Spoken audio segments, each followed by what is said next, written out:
Y vamos a conversar acá de algo que hemos hablado varias veces con varias personas, incluyendo también a nuestro invitado, Gerardo Fache, que fue expresidente de la Sociedad de Geriatría y Gerontología de Chile. Y queremos hablar, y en este programa, yo lo he hecho muchas veces, está como, llamémoslo así, como momento temático, por lo menos una vez al mes, una vez cada 2 meses, hablar del tema de la tercera edad, de las personas más ancianas, porque una cosa que probablemente puede haber gente que no lo crea o que desconfíe de las estadísticas, entre otras cosas porque estamos viendo haber llegado, por ejemplo, el gobierno más joven en la historia de Chile a la moneda, y sin embargo nosotros somos un país, para todos los efectos prácticos, viejo en población.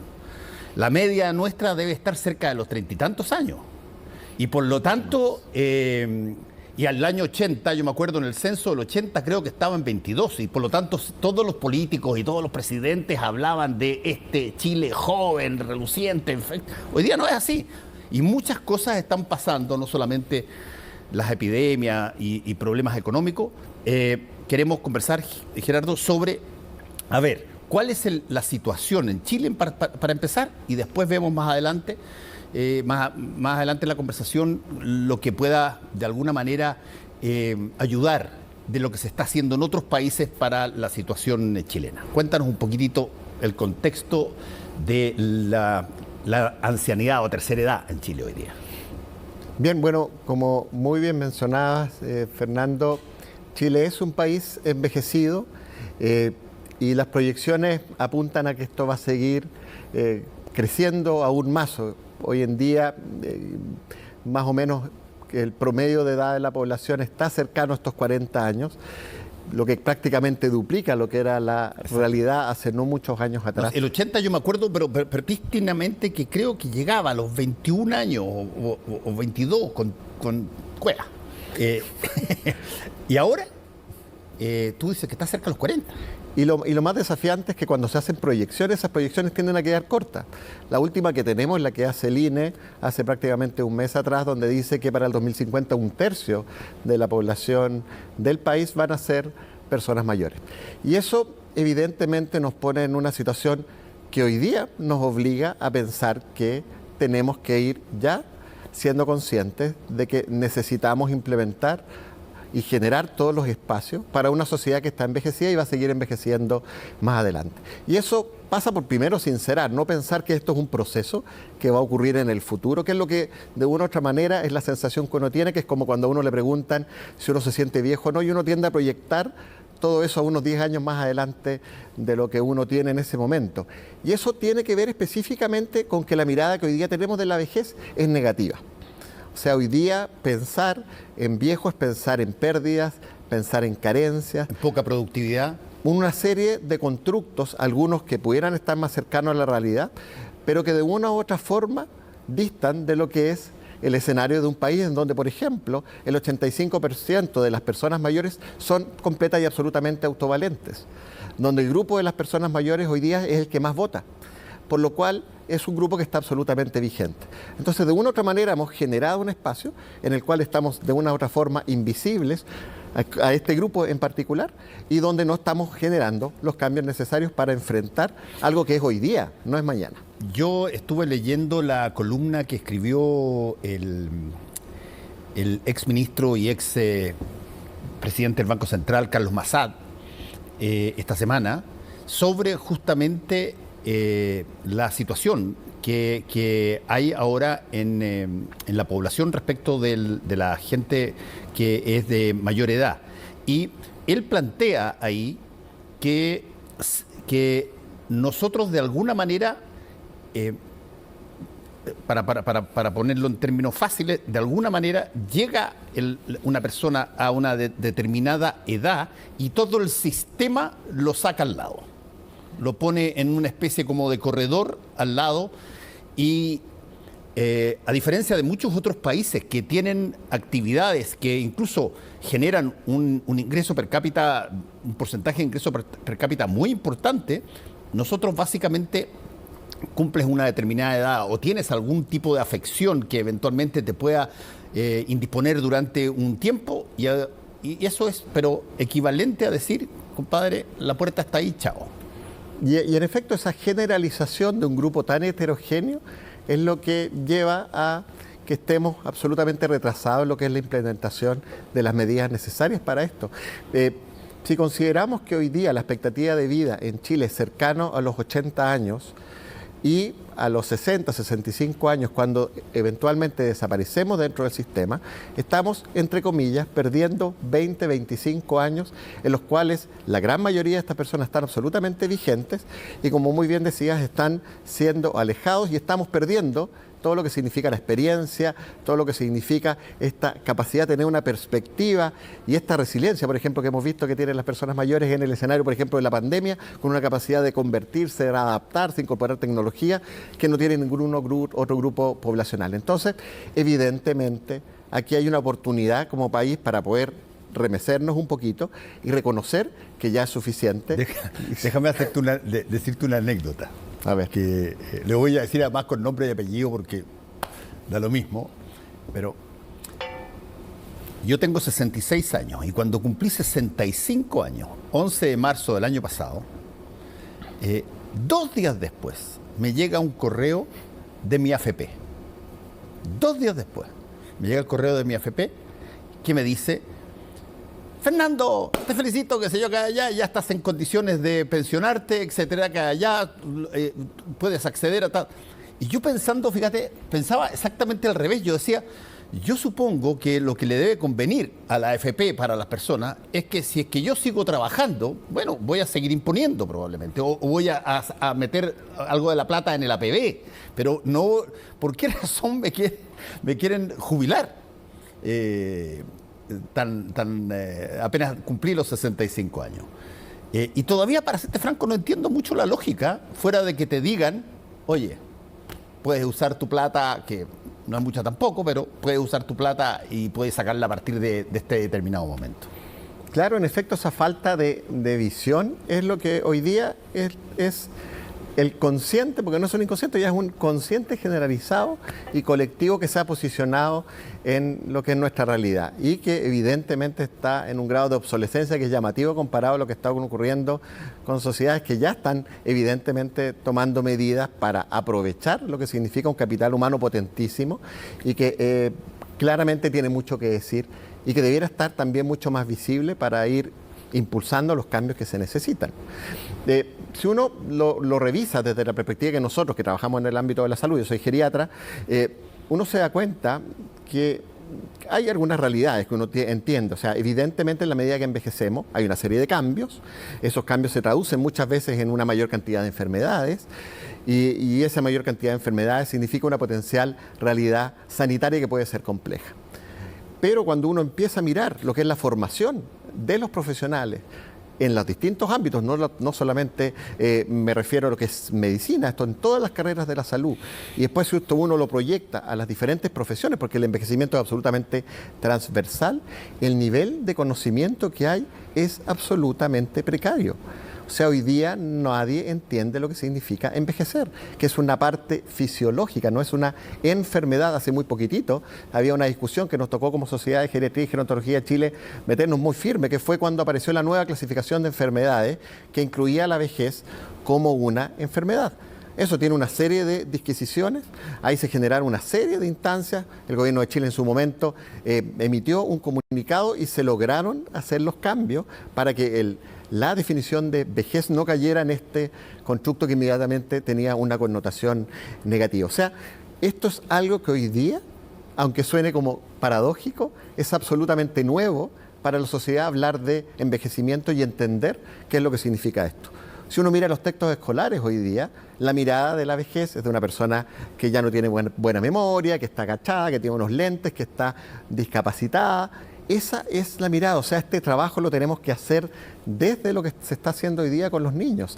Tenemos que democratizar el conocimiento sobre lo que significa la vejez y los distintos procesos, algunos fisiológicos, algunos patológicos, pero para que como comunidad entendamos de una manera distinta lo que hoy día estamos enfrentando.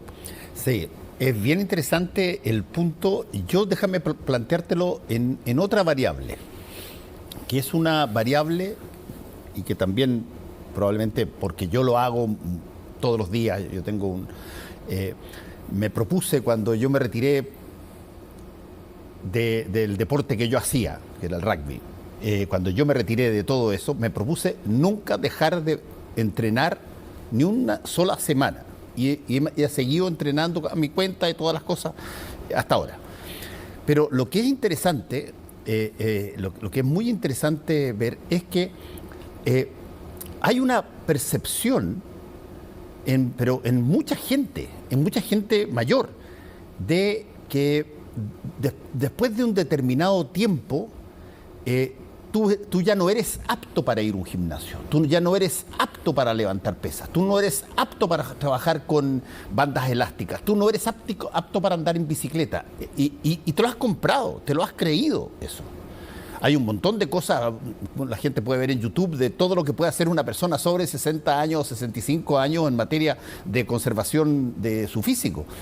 Pero casi existe una especie como de achanchamiento automático. Después de una determinada edad, donde dice ya no hay nada que el ejercicio o la gimnasia o el deporte pueda hacer conmigo. Y ese ejemplo que planteas es muy real, porque también uno empieza a ver la oferta que hay en el mercado para lo que son personas mayores, y en general son instancias más bien casi peyorativas, más bien infantilizadas de qué es lo que se les puede ofrecer. No hay desafíos, hay una suerte como de temor de lo que podría pasarle a una persona mayor. Y uno ve también casi como anécdota que cada cierto tiempo aparece una persona mayor que rompió un récord, que ganó alguna carrera en alguna parte, y es portada porque suena como algo que no es habitual, algo exótico, algo casi como innovador. Miren la excepción que está ocurriendo. Y hoy día sabemos, y hay estudios que ya tienen más de 20 años, que demuestran que una persona mayor se puede mantener activa. Por ejemplo, había un estudio de unos 40 años atrás de una de las revistas más importantes de la medicina que hacían un estudio en personas mayores de 90 años, 40 años atrás, y desarrollaban un programa de ejercicio, y ese grupo tenía excelentes resultados sanitarios. Y ahí se presentaba evidentemente como algo anecdótico. Hoy día esa no es la realidad. Hay 5.000 personas sobre los 100 años en Chile. Y eso evidentemente es una realidad que un censo anterior eran 2.000, o sea, esto está más que duplicándose. Ahora, ahí hay un punto, Gerardo, que es súper importante, creo yo. Nosotros cambiamos los conceptos de cómo se trabaja en un periodo de los últimos 40, 45 años muy abruptamente, desde cuando se introdujo el concepto de la productividad, de cuando tú eres productivo. Y se buscaba el máximo valor posible de esa producción para generar un crecimiento mayor en la población. Claro, eso cuando llegabas tú a personas que eran mayores, automáticamente los descartaba. Esas personas dejaban de ser productivos y pasaban, no se decía así porque hay amor y hay cariño y hay todo, pero básicamente pasaban a ser un cacho. ¿Cuál es el concepto que podría empalmar la mantención de trabajo, de actividad más que de trabajo de las personas mayores hoy? Probablemente uno de los capitales más potentes que tienen las personas mayores es la experiencia. Y eso es algo que no aparece en los libros, es algo que se gana en la medida que uno va exponiéndose a diferentes circunstancias, que mejor que lo que han sido las tremendas transformaciones que tenemos como país en los últimos 50 años, que hacen que la imagen que uno puede tener cuando uno era niño, si es que tiene ya hoy día es una persona sobre los 70 años, y después esto uno lo compara con lo que ha ido evolucionando el país, todo lo que significaron esos cambios, cómo uno tenía que adaptarse a esas situaciones, cómo es capaz de ponderar y valorar lo que tenemos hoy día en comparación con lo que teníamos antes, no lo vamos a encontrar en los libros. Y eso lo tienen las personas mayores. Y eso en una empresa, en los profesores, por ejemplo, cómo manejar un aula compleja, en los bufetes de abogados, cómo, con respecto a los diferentes artículos, cómo esto ha ido generando cambios a lo largo de lo que es el desarrollo penal, por ejemplo, cómo es el tema de las pensiones, que es algo que se ha discutido también en muchas ocasiones antes. Entonces, eso hoy día lo estamos perdiendo, lo estamos desaprovechando. Oye, y ahí es donde tenemos que mirar en cómo esa productividad, no tenemos problemas quizás en la medición de indicadores, eso quizás es el problema que tenemos que mirar. A mí me ha tocado viajar varias veces por causa periodística, más que por recreo, pero me ha tocado ir a varias partes. Y hay ciertas partes que a uno lo impresionan en el tratamiento, por ejemplo, a la persona mayor. Japón, por ejemplo, que tiene un trato y tú lo notas en la calle, lo notas en las formas, etcétera, especial. Los países nórdicos. ¿Qué es lo que se necesita ahí? ¿Es un cambio de legislación? ¿Es un cambio de constitución? ¿O es un cambio cultural? ¿Es una aproximación más bien que tiene que ver con cómo nos miramos nosotros a nosotros mismos, digamos? Yo creo que es una combinación probablemente de esos aspectos y que de una u otra manera uno puede pensar que lo que han sido estos años de crecimiento tan rápido que ha tenido el país no ha tenido los mismos tiempos que se dieron, por ejemplo, en Europa o en el mismo Japón, para poder tener este número de personas mayores. Lo que hoy día nosotros lo hemos vivido en 30, 40 años, en Europa ocurrió en 200 años. Entonces eso evidentemente dio una suerte como de ventaja para ir entendiendo cómo esos procesos tenían cierta coherencia a la medida que se iban generando en el tiempo. Nosotros hemos tenido la suerte, entre comillas, de poder mirar estos ejemplos, pero ha sido tan vertiginoso estos cambios que se han ido produciendo que probablemente nos ha faltado ese tiempo para ponderar e ir haciendo una suerte como de sintonía en los cambios que eran necesarios para llegar con una buena forma de enfrentar esto. Entonces hay ámbitos en los cuales estamos a la altura y comparables, y ahí podemos ver indicadores desde el punto de vista de salud, pero esas fueron políticas que se implementaron a mediados del siglo pasado, que son los que permiten que hoy día tengamos esta expectativa de vida, pero no tenemos la misma velocidad de crecimiento en lo que es el entendimiento de la vejez desde el punto de vista de educación, ni desde el punto de vista legislativo, ni desde el punto de vista de las pensiones. Entonces esa disarmonía es lo que probablemente hace que hoy día estemos como cojos o con ciertos desbalances, que es lo que hace que evidentemente uno note que hay ciertos, como que el asiento no está cómodo y hay algo que hacer, pero nos falta entender cómo lo tenemos que hacer. Déjame meterte otra carta aquí en esta conversación. A ver, yo me recuerdo cuando empiezan a aparecer las estadísticas de determinados países en la primera ola posterior a los anticonceptivos. Es decir, cuando tú ya podías decidir si querías tener hijos o no tener hijos. Y pasó una situación que los países latinoamericanos, por ejemplo, prácticamente no tuvieron diferencia al principio. Seguían básicamente creando familia, haciendo familia y todo. Pero era bien impresionante en Europa.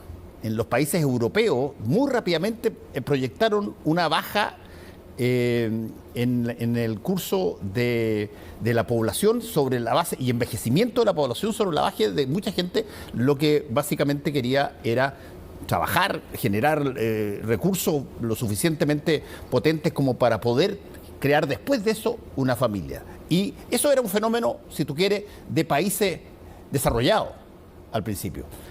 Y de pronto se vino para acá y quedó en todas partes, y ahora hay muchos países que históricamente la gente quería crear una familia muy rápido, se retaca o no quiere tener.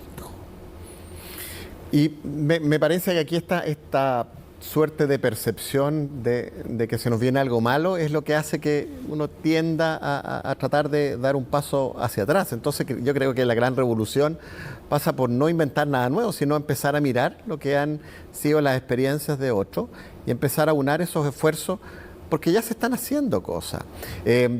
Por ejemplo, en estos momentos, las experiencias que podemos ahí resaltar, hay un grupo de chilenos que está en Finlandia, en un proyecto que se está haciendo para generar una suerte de un modelo de envejecimiento saludable en Curaco de Vélez, en Chiloé, para ir a partir de eso, hacer un piloto y avanzar en, aprovechando la cultura chilota, hacer cambios que eventualmente pueden asociarse a una mejor vejez.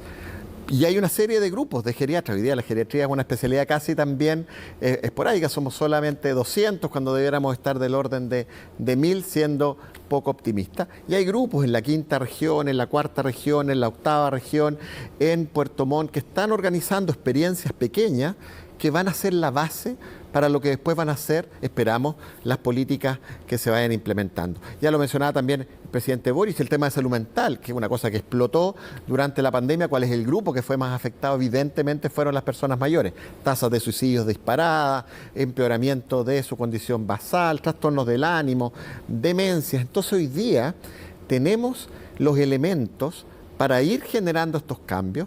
Lo que nos falta quizás es articularlos, y ahí los actores como la sociedad científica, como nosotros, y otros actores, la academia, las universidades, pero también tenemos que mirar esto como que no pasa solamente desde un ámbito o una perspectiva de salud o sanitaria. Esto evidentemente trasciende y traspasa a otros ámbitos legislativos, de comunicaciones, que si no trabajan articuladamente, evidentemente vamos a volver a esta mesa donde vamos a tener algunas patas muy firmes, pero yo no saco nada con tener una pata firme si las otras 3 patas son endebles, porque se me va a caer la mesa igual. Y ahí es donde tenemos que, y esperamos también, ahora estamos esperando las reuniones respectivas con las autoridades de los diferentes ministerios para ver cuál es la propuesta que tienen, y todos los que estamos trabajando en esto, ofrecernos como actores técnicos de una mano de obra suerte barata para poder avanzar.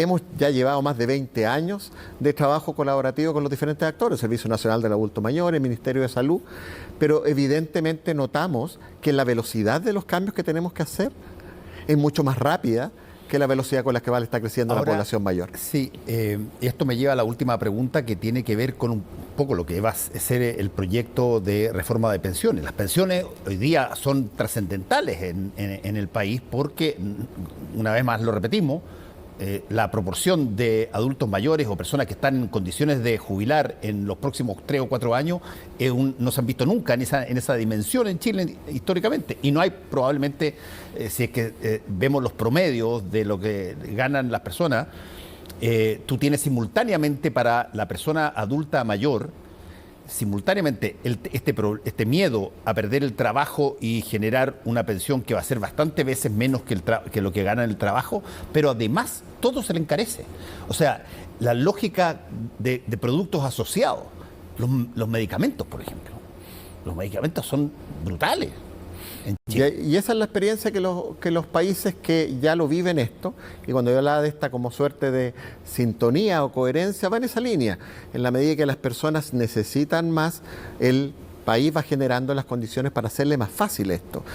Aquí hay una concepción a veces de bienestar que es equívoca. Uno plantea que cuando uno llega al bienestar es cuando es capaz de cubrir las necesidades básicas. Eso no genera bienestar, eso genera el lograr tener cubiertas las necesidades básicas, pero para tener bienestar yo tengo que tener algo de disfrute, tengo que tener un poco más allá de eso. Tiempo de ocio, puedes ir a jugar. Y para eso tienen que existir las condiciones para poder hacerlo. Entonces, si yo tengo todos mis recursos gastados en mis necesidades básicas, no tengo ninguna posibilidad de tener una buena vejez. Recordemos que jubilación es júbilo, significa una oportunidad para poder disfrutar en esa parte de la vida lo que uno de una u otra forma estuvo sembrando antes. Y evidentemente eso no es la realidad hoy día. Entonces yo creo que uno lo puede mirar desde diferentes perspectivas, pero esto hay que mirarlo como una oportunidad. Si no lo aprovechamos esto, si no generamos las instancias, nos farreamos también una tremenda oportunidad. Y acá hay que sumar a las mismas personas mayores en eso. Bueno, por falta un empoderamiento muy importante. Una pregunta, que esta sí que la última.